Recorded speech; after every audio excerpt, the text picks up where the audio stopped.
पालघर जिल्ह्यातील मुंबई अहमदाबाद राष्ट्रीय महामार्गालगत एलपीजी गॅसच्या काळ्या बाजारावर मनोर पोलिसांनी मोठी धडक कारवाई केली आहे। पुणे गावातील मोरीपाडा येथे टाकलेल्या छाप्यात विविध कंपन्यांचे तब्बल 121 व्यावसायिक गॅस सिलेंडर, गॅस ट्रान्सफर करण्यासाठी वापरली जाणारी उपकरणे आणि इतर साहित्य असा 4,58,500 रुपयांचा मुद्देमाल जप्त करण्यात आला।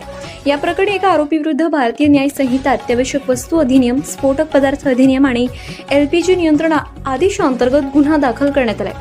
पोलीस अधीक्षक यतीश देशमुख यांना मिळालेल्या गोपनीय माहितीच्या आधारे मनोर पोलिसांनी ही कारवाई केली।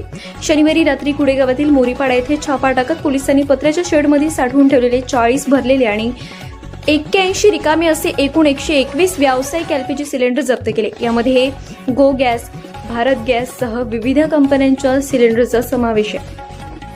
तसेच गॅस एका सिलेंडरमधून दुसऱ्यात भरण्यासाठी वापरला जाणारा इलेक्ट्रिक मोटर पंप, डिजिटल वजन काटा, इलेक्ट्रिक बोर्ड आणि इतर साहित्यही पोलिसांना ताब्यात मिळाले।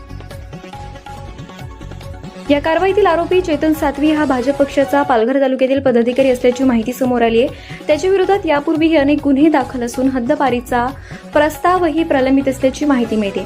त्यामुळे संपूर्ण रॅकेट मागे आणखी कोणाचा सहभाग आहे का याचाही तपास पोलीस करत आहेत। दरम्यान स्थानिक नागरिकांनी या कारवाईचे स्वागत केले असून मुंबई अहमदाबाद महामार्गालगत एवढ्या मोठ्या प्रमाणावर एलपीजी गॅसचा काळा बाजार इतके दिवस सुरूच कसा राहिला, हा असा प्रश्न उपस्थित केलाय। एका बाजूला सामान्य नागरिकांना गॅस सिलेंडरच्या उपलब्धतेसाठी अडचणींचा सामना करावा लागतोय, तर दुसऱ्या बाजूला व्यावसायिक सिलेंडरचा अवैध साठा आणि काळा बाजार सुरू असल्याचे या कारवाईतून उघड झालंय।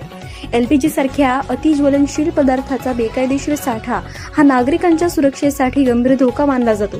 त्यामुळे या प्रकरणाची सखोल चौकशी करून दोषींवर कठोर कारवाई करण्यात यावी अशी मागणी नागरिकांकडून होती। मनोर पोलिसांच्या या धडक कारवाईमुळे पालघर जिल्ह्यातील एलपीजी गॅसच्या काळ्या बाजारात मोठी खळबळ उडाली असून अशा विविध धंद्यांवर पोलिसांचा वचक अधिक वाढण्याचे बोलले जाते। दरम्यान या प्रकरणात विशेष सूत्रांकडून आणखी महत्त्वाची माहिती समोर येते। आरोपी चेतन सातवी यांच्या मालकीच्या खोल्यांमध्ये हा अवैध गॅसचा व्यवसाय सुरू असल्याची माहिती मिळते। मात्र संबंधित खोल्या भाड्याने दिल्या असल्याचा दावा करण्यात येतोय। या दाव्यामागील सत्यता काय, या अवैध व्यवसायात नेमके कोण कोण सहभागी होते आणि जबाबदारी निश्चित कोणाची ठरणार याचा उलगडा आता मनोर पोलिसांच्या पुढील तपासातून होणार आहे।